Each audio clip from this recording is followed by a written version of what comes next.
It sounds like a great thing to be an inclusive leader, doesn't it?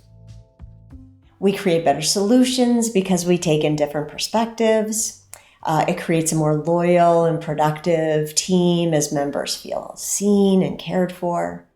So why are we not all and always inclusive leaders?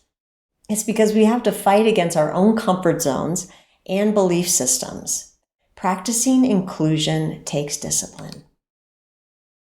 In our cultures, in our teams, in our families, there are stories and belief systems about the value of different voices.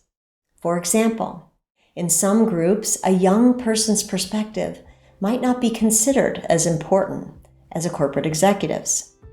Or in another, a member or members of the indigenous community might not be included in community planning. As an inclusive leader, how might I notice which voices within my team, my community, and my country are being heard, and which ones are not? Which ones are being muffled and marginalized? This can be really difficult if the stories of a culture make my personal life easier, and I haven't needed to question them.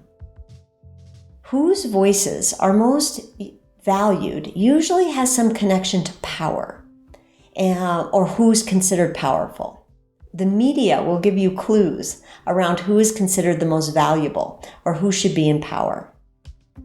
A fun inclusion leadership exercise I recommend is to have each person on your team bring a video or a magazine that symbolizes assumptions about who should be powerful in your culture. For example, are all the doctors in an advertisement male? How are the religious or political leaders portrayed? How is the December vacation period? What is it called? These are subtle messages that say if you are welcome and valued on my team or within my community. If I have power in a culture, I might not even notice who does not. One of my inclusive leadership shortcomings can be not realizing that I have privilege that others don't, and that others are looking out a very different window on my culture. To consider your power and who you might not have listened to when considering needs and solutions. To consider your power and who might not be listened to when considering needs and solutions. These are 9 common differentiators: gender, ethnicity, age, education, socioeconomic status, sexual orientation, ability, religion or creed, and language. To consider whose voices are missing, consider, would you rather be male or female in your culture? Would you rather be Muslim or Jewish in your community?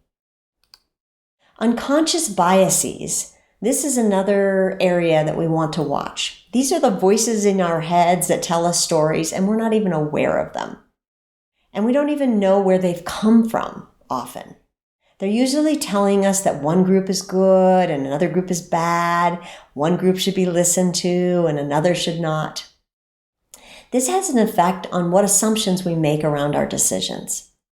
Do I assume that all engineers are male and I might give less time to a female candidate? Do I assume that a parent in a family who's caring for the children is female? These are stories we've been told, and they're just stories. So as inclusive leaders, our job is to check out our assumptions, suspend them in front of us, and see each person as a potentially fascinating stranger that has their own window on the world. This can feel very threatening and uncomfortable as we face that our beliefs might be limited or even wrong. This is where our assumptions come from, and we don't even know necessarily that they're there. Am I valuing someone less because of their skin color, for example? How can you expand your viewpoint each and every day? Another hidden bias that can limit our effectiveness as leaders is assuming that everyone thinks like we do. Everyone problem solves the way we do. We limit ourselves if we don't create inclusive teams that include multiple problem-solving types. Do you have team members that like to focus on the facts and the statistics? Do you have others that are considering the feelings, the morale, or the people and the safety of your clients? Do you have those creative types that love active brainstorming and possibilities and ideas? And do you have those that bring the methodologies and frameworks to our problem solving? We'll dive into these styles in another topic, but how are you fostering and respecting diverse thinking as well as diverse perspectives? I close with this quote, and I hope that we each may create spaces where this may be true. Everyone wants love and care, but more than these, human beings want respect for who they are.